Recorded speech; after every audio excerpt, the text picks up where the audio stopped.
It's the Real News Network. I'm Sharmini Pires coming to you from Baltimore.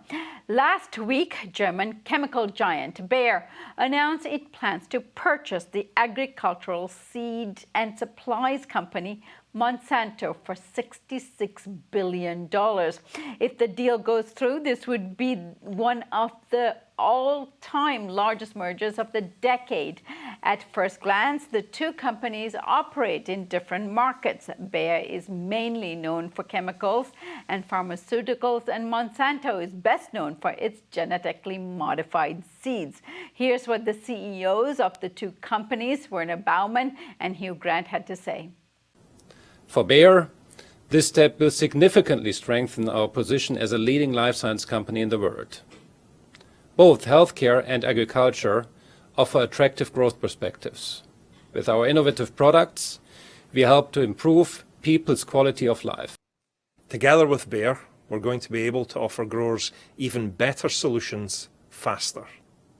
This combination will deliver just that, an innovation engine that pairs Bayer's crop protection portfolio with our world-class seeds and traits. A combined Bayer-Monsanto company would become the largest agribusiness company in the world, controlling 29% of the world's seeds and 24% of the world's pesticides. The European Union must still approve the deal, and food activist groups are mobilizing against this merger. Joining us now to talk about this merger is Heidi Chow. Heidi is, she works at Global Justice Now's agribusiness campaign to challenge a corporate takeover of global food systems. Heidi, thank you so much for joining us today. Thanks for having me. Heidi, as we could see from the statements by the CEOs, they were brief comments, but nevertheless, they were promoting the merger as something that will benefit consumers and farmers that they can now purchase fertilizers, seeds, and pesticides all from the same company. What is your reaction to the deal? Yeah, so we are really concerned about this merger because what we're seeing two big players in the seed and the agrochemicals market coming together to ultimately form a mega corporation, which to get together would actually take on vast control of both commercial seeds, agrochemicals, but ultimately over our food system. And we're really concerned that this is not going to be in the public interest, nor in the interest of the environment, and not in the interest of small-scale farmers across the world who are the main producers of food and feed about 70% of the world's population. So what do you think the consequences will be on the farmers in actuality? Yeah, so there are two kind of main concerns, I suppose. So the first one is around the industries, because it's increasingly consolidating. So the big six in the agrochemical industry are now becoming the big three because there have been other mergers announcements during the course of this year. So that's about reduced. So farmers who are dependent on commercial seeds and commercial and agrochemicals will have a reduction in the number of suppliers of these items. But more concerning for us, I think, is that both Bayer and Monsanto are at the forefront of pushing a model of agriculture which increasingly takes control away from small-scale food producers and into the hands of multinational corporations. They push a model of agriculture where farmers who've been saving seeds for generations, who've been cultivating their own seeds and swapping them in their communities, where they've been using agroecological methods to fertilize soil and to get rid of pests. These farmers are being pushed into a different model where they are forced to depend on these big corporations, where these big corporations are able to set prices, terms and conditions, and ultimately their packages of seeds and chemicals need to be purchased year upon year, which is an additional cost and can jeopardize livelihoods. Well, what do you say to organizations and research houses and laboratories that are working on the Monsanto seeds and trying to, they see themselves as addressing a possibility of drought and global hunger and so forth, and they're trying to come up with innovative ways in which they can feed the world?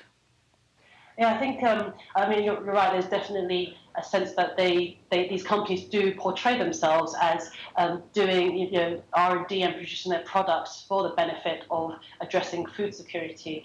But actually, what small-scale producers need, who are the majority, who are feeding the majority of the world's population at the moment, is actually support to develop their own seed diversity, to keep and save seeds and swap seeds, but also more support and research into, like I said, agroecological methods to grow food, which is better for the environment, it's better for livelihoods, it's better for small-scale food producers to keep control over land and inputs, rather than developing methods which ultimately are about shoring up corporate profits, rather than genuinely benefiting small-scale food producers and ensuring an equitable distribution of food.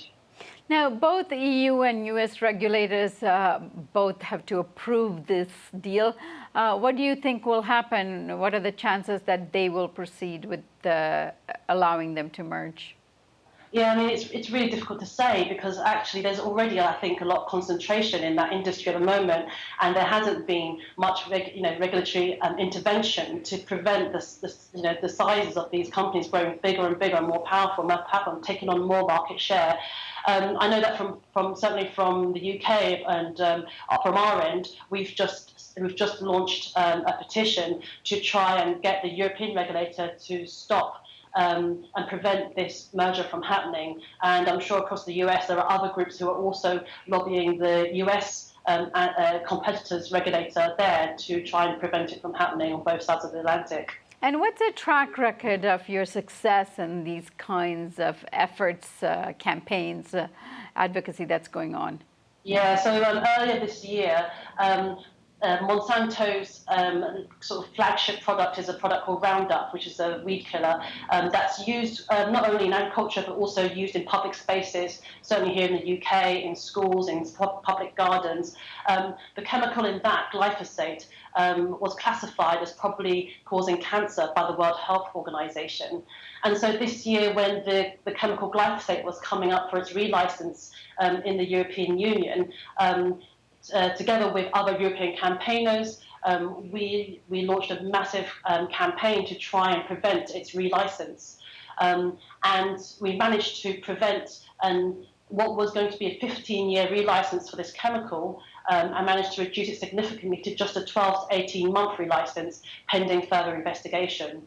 So we really believe that when people come together and mobilize and try to speak out and say public interest should take precedence over corporate profits, we do see change happening, and we're really hoping that this will happen again in terms of resisting this merger. Heidi, Monsanto is a household name. Protests from Brazil to Bangladesh has been launched against this company, and you've actually written about this. Tell us what will happen in terms of the resistance that we have built over the years. What will happen to that in terms of this merger? Yeah, I think Monsanto's motivation around merging was more about surviving, in an industry that was increasingly becoming more concentrated.